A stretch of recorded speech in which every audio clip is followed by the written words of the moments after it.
Welcome in, Dween Nation. We are the Dween Sports Podcast, and we are just about to get started. But before we do, we'd love if you could like, comment, subscribe, and share so we can continue to be your fantasy sports podcast.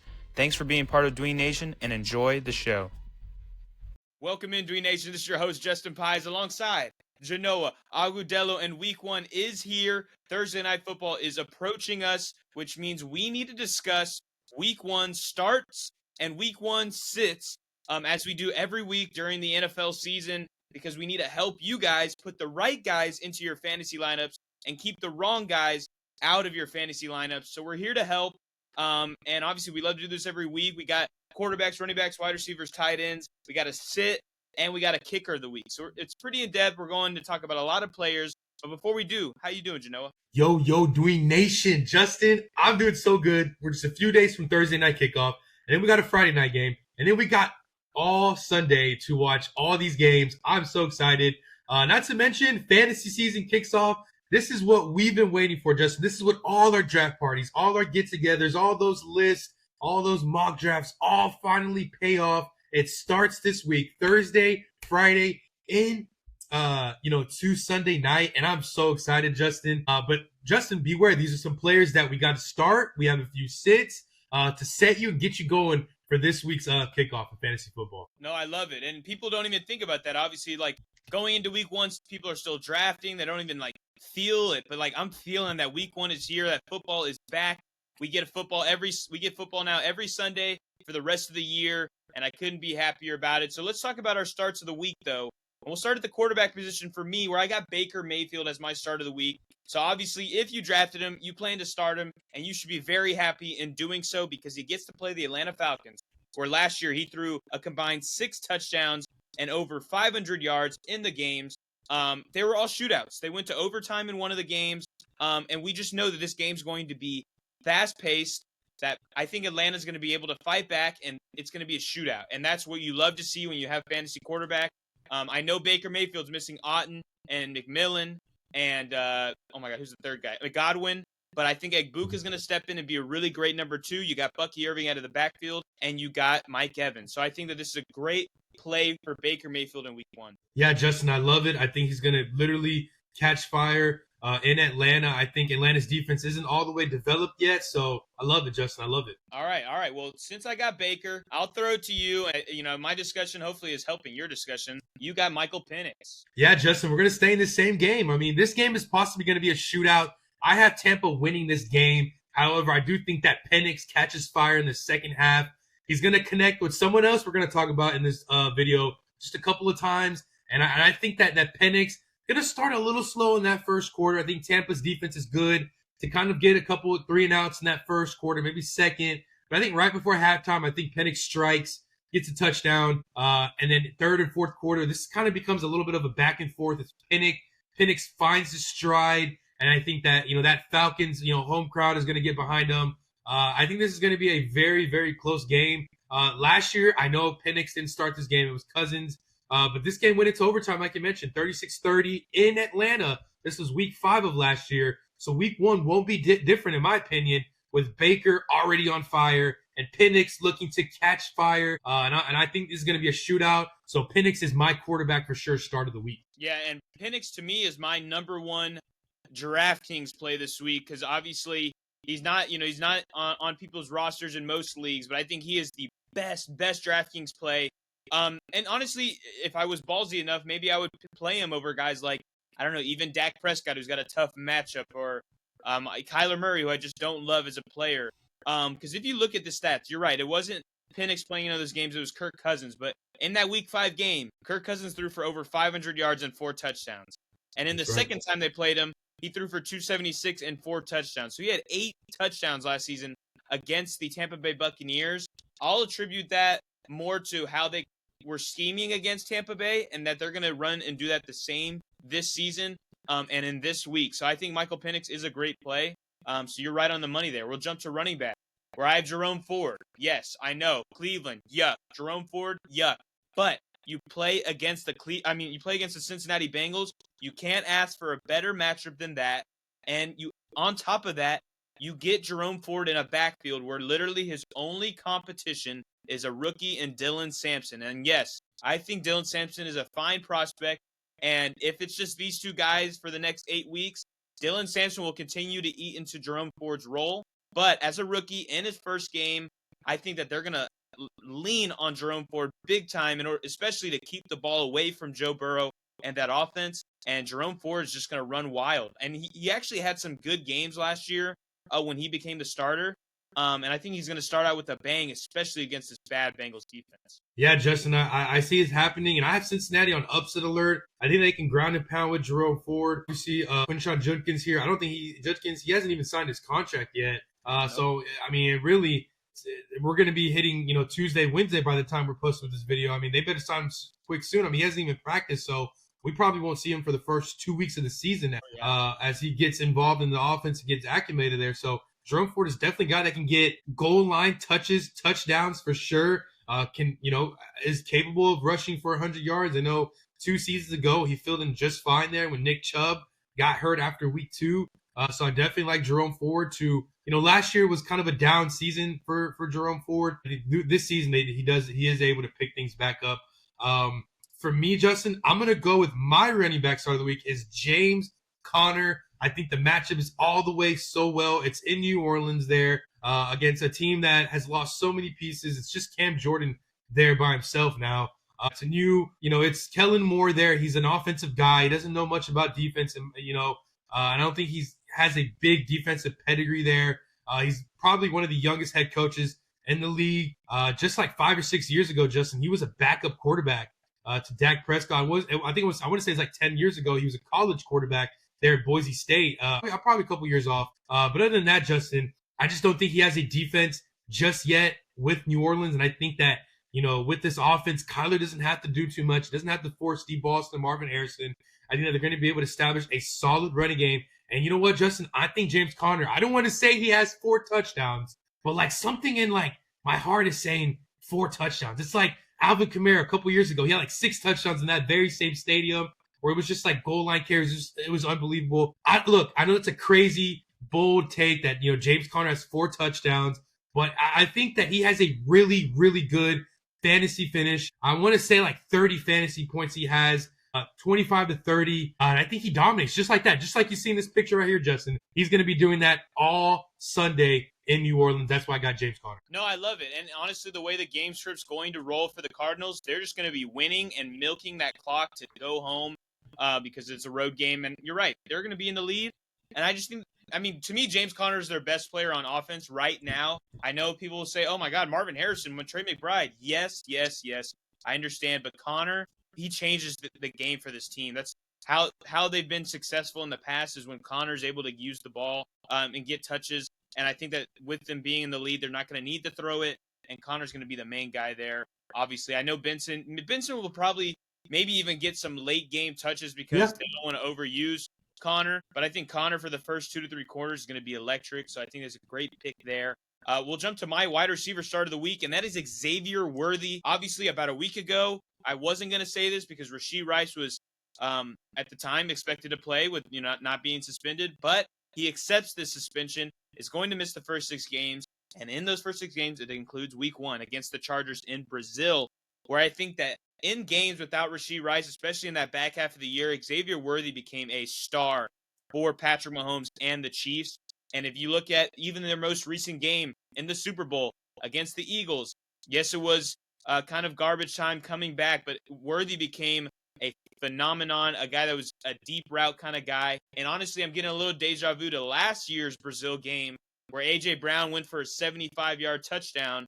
I think that Worthy is that kind of player this week in Brazil. I think he is phenomenal play, and I think he's a must start. He's probably my favorite of all the starts that we've talked about and will talk about in this episode. Justin, I want to point out something real quick that has something to do with the Chiefs that could prove you right there. Every week 1 that Patrick Mahomes has started where he did not come off a Super Bowl, he's had phenomenal games, okay? His first game as a starter in 2018, he had 4 touchdowns, 256 yards, right? The following year at Jacksonville, this was the Jalen Ramsey-led Saxonville defense. He went on the road and threw for 378 and 3 touchdowns. Now, that following year, he won the Super Bowl, did okay that week 1 against my Texans. Now, the following year, the loss after the loss after Tampa, he opened up against the Browns, 300 yards, 3 touchdowns.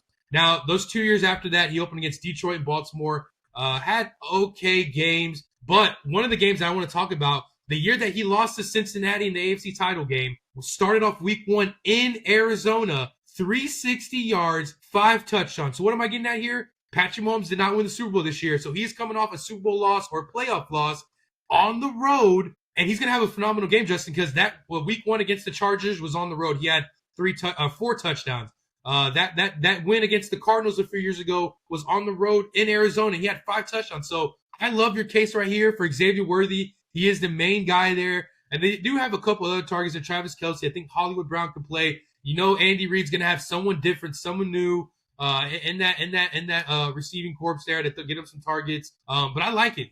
Xavier Worthy is the man this year. He's kind of graduating in that Andy Reid offense. Obviously, Andy Reid is not the biggest fan of rookie receivers, but Xavier Worthy is no longer a rookie, baby. He is his second year, and he's going to shine this year. I love it. In Brazil, he's going to cook the Chargers. Yeah, and the one little last thing that I want to mention, the 2 starting cornerbacks for the Chargers, it's a weakness for the Chargers because they have Dante Jackson, who is a journeyman guy who was on the Panthers, then he was on the Steelers, and now he's on the Chargers. And then you got Cam Hart, who was solid, but he's a 5th-round pick from the 2024 season.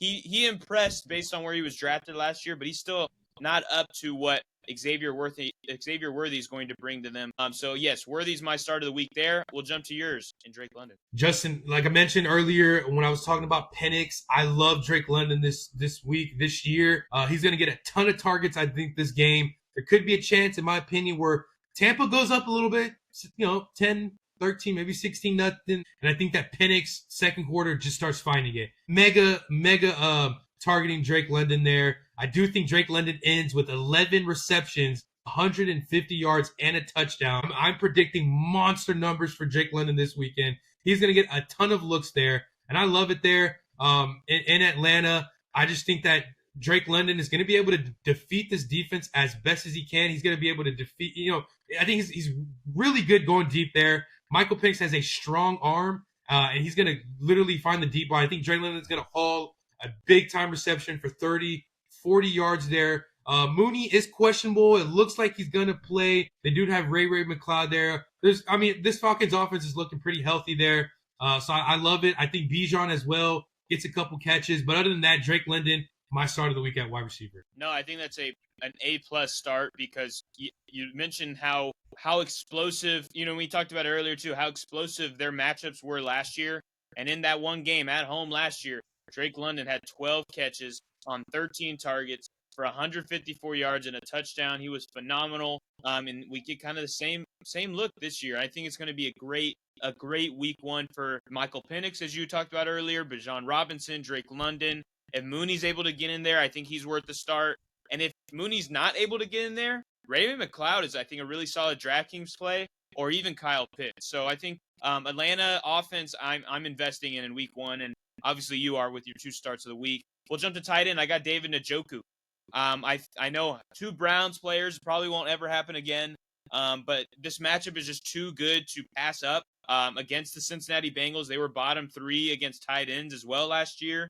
And obviously the biggest thing I want to remember is that in 2023, with Joe Flacco at the quarterback position, David Njoku was the tight end 1 in points per game in all of his games with Joe Flacco. So he was a beast there. You get Joe Flacco starting in week 1 in a shootout kind of game at home. You can't ask for much more from David Njoku in a contract year. I think he starts it out on a high note. Yeah, Justin, I think that, this Cincinnati defense has got a lot of holes in it. Obviously, they just re-signed Trent Hendrickson and finally signing the rookie from A&M, Shamar Stewart, right?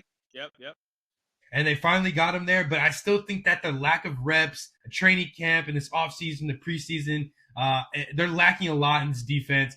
Obviously, we talked about Cincinnati starting slow. And I think if there's any game the Browns are going to win this year, it's going to be this one. It's going to be because your guy, Jerome Ford, kills it, and they open things in the play action. getting David Njoku some goal line, or some red zone looks there, some red zone targets. And Joe Flacco, he doesn't care. Joe Flacco's nearing the end of his career. He's already got himself a Super Bowl. He's got nothing to prove. In my eyes, he's a Hall of Famer just because what he's been able to do after Baltimore. And I know it's been, in some ways ugly, but I still think that, hey, once upon a time, he led this team to the playoffs. That's right. And I think that he's got potential to lead 1 week, just 1 week in passing yards just because of their home against the Bengals. He's got Njoku. He's got Jeanty. And I think that for 1 week, you can trust David Njoku. So I love it, Justin. Definitely David Njoku could finish as a top 5 tight end at the end of week 1 for sure.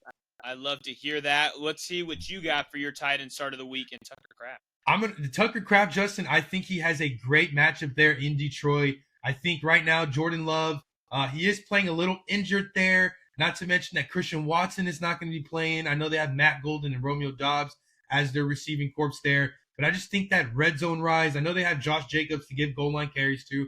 I just think that Tucker Kraft is going to get a ton of targets there. But I do think that this is going to be a little bit of a defensive showdown there in Lambeau Field, just like last year where, Jordan Love struggled in this very particular game. And I think that Detroit was able to just pretty much demolish Green Bay on their home turf. I think it's going to be kind of similar, but I think Jordan Love has an okay game, but I still think that Tucker Kraft gets targeted about 8 or 9, about 9 or 10 times, ends up with a good stat line. Obviously tight ends, it's very rare to see them go over 15 to 16 fantasy points. I think that Tucker Kraft can get about 6 or 7, 8 catches there. I love it. I think he gets a touchdown there, maybe about 60 yards. He's a guy that if he's not already on your team, I think after week 1, a lot of people are picking up Tucker Kraft to add to their team. Well, I think if you have Tucker Kraft in your starting lineup and it works out for you, that means you probably won on the week because Tucker Kraft was not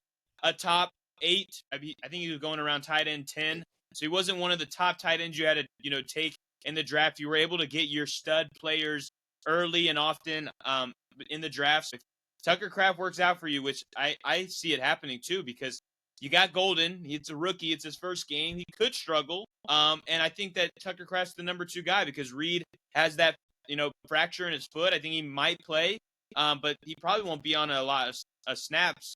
So I think you're right. I think Tucker Kraft's in line for a great game. And congrats to winning your first week if Tucker Kraft is to work out. We'll move to our sour side of things, our sit of the week. We each have one. A guy that we just don't think is going to live up to the hype of where they're being projected in this first game. And I'm going to go with Ashton Jeanty. Yes, it is maybe a little bit of a spicy take. I'm not saying you have to just take him out of your lineup because he's probably your first round or second round pick. But I think you got to temper expectations in this first game, going on the road, playing a Mike Vrabel defense. I just think that it's not going to be a pretty hot start for Jeanty. I still think he has a great season. So if you're like, oh my gosh, was I wrong for picking him? No. But week 1, it's a tough matchup, and it's his first game. And I think even for the Raiders, they're going to be trying to get things situated on how they're going to run their offense. Obviously new quarterback, new coach, new offensive play caller, new running back. So I think that it's going to be a challenge for Jeanty in week 1. Yeah, Justin, Ashton Jeanty was my number 1 stay away from player in this year's draft. Now, I do like him going into next season when Las Vegas gets a little bit better. Maybe getting a franchise quarterback, maybe getting a couple more defensive players around Crosby. But for right now, this season only, I'm not so excited for them. You look at their division already. But right now, week 1 in New England, I just think that Vrabel's defense is going to come out hot. I think that this, Boston fan base there at Gillette Stadium is going to be rocking, ready to go. They got one of their own. I know they had one of their own as their head coach last year, Jerome Mayo, but Vrabel really was the centerpiece on those first 3 New England Patriots Super Bowls. He was also catching touchdowns, went to Tennessee, did the Tom Brady era, comes back now as the head coach. I think he's got this team ready to roll. A couple weeks ago in preseason, he got kind of into a scuffle, stopping a fight, and he said some things that are not PG related, what he would do to win a Super Bowl in New England. So that just lets you know this guy might be more calmer version of a Dan Campbell. And this some way is a more well-known kind of Dan Campbell hire. He's not as nuts and crazy as Dan Campbell, but he's got the fire. He can be very fierce, just like Dan Campbell, a kind of New England Boston version, up north kind of thing. And I think he's going to stop Jeanty. He's going to be able to stop and get pressure to Geno. Is going to limit, and I agree with you. For me, I'm going to go with Jared Goff there. I'm not going to say Jared Goff has a chance to lose his game for Detroit. I just think that there's going to be a lot of Montgomery, a lot of Jahmyr Gibbs, and I think there could be a rushing touchdown for Jameson Williams. I just don't think Jared Goff does anything crazy. If I had to predict his final stat line there, Justin, it would be like 16 for 27, maybe not even 200 yards. I'm going to say 175 passing yards. No touchdowns for Jared Goff. I don't think he gets a passing touchdown. I think Gibbs gets a rushing touchdown. I do think Montgomery goes in for 2 rushing touchdowns, maybe. This is going to be a low-scoring game in my opinion. So if the Lions do score a ton, I think it's going to be through the rushing legs of Gibbs, of Montgomery, maybe a rushing touchdown from Jameson Williams that we saw a couple times last year. I just don't think Jared Goff has a crazy good game. Maybe he makes plays to convert third downs, but on the road, Justin, I just don't trust him to have a great fantasy game. I think there's a ton of other quarterbacks you can start, guys like Bryce Young, Trevor Lawrence, Justin. I know this is crazy, maybe even Joe Flacco, but I'd stay away from Jared Goff this week. No, I think it's a valid point you make on Goff. For one, I agree. I think the way that the game's going to play out, they're going to want to run the football. They got Gibbs, they got Montgomery. They're working out this new offense under a new offensive coordinator, and I don't think that means, we're going to, step back and play action and try to make big plays. I think it's rely on the kind of the guys that we know are going to put out good performances in David Montgomery and Jahmyr Gibbs. I'm not saying that Amon-Ra and Sam Laporta are not like reliable guys. I just mean you can trust that run game more than you can trust anything on that football team. So I agree. I think Detroit does well. And the Packers' biggest weakness on defense last year was their rushing defense compared to their secondary. So I think you're totally right. And in the one game last year that Jared Goff went to Lambeau, he threw for 145 and 1 touchdown. And it was not a great fantasy output. So I think that's a great pick there. And then our last pick is just to help. And it is our kickers of the week, guys that you just should pick up and play. And yes, kickers for the most part are a dime a dozen, and we're trying to find the dime. So I have Cam Dicker from the Los Angeles Chargers. I think obviously the Chargers offense is a really solid offense, and they're in line to get to the Chiefs side of the field. I don't think they're going to put up a ton of touchdowns against that defense, but I do think they find themselves in good positions to get some good kicks. Plus, Cam Dicker's a super accurate guy. Yeah, Justin, I love my Longhorn players, and Cam Dicker is going to kill it there in Brazil. For me, I'm going to go with Jake Moody at Seattle. I'm not, like I said earlier, I'm not the biggest fan of San Fran's. I know we talked about this in the rapid fire. I'm not the biggest fan of San Francisco this year.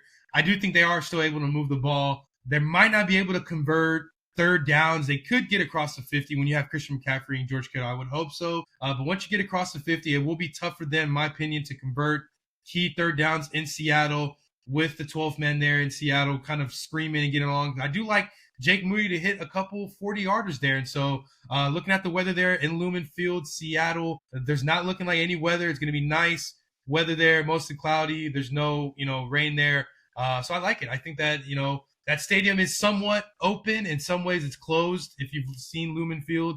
But other than that, Justin, I do think that Moody's going to be able to connect on some big 40-yarders there. No, I think he's a solid pickup. Obviously, Moody has been an average kicker, I think, in skill set. But I think you're right. I think the 49ers are still a really good offense. They're going to be able to move the ball against their division rival.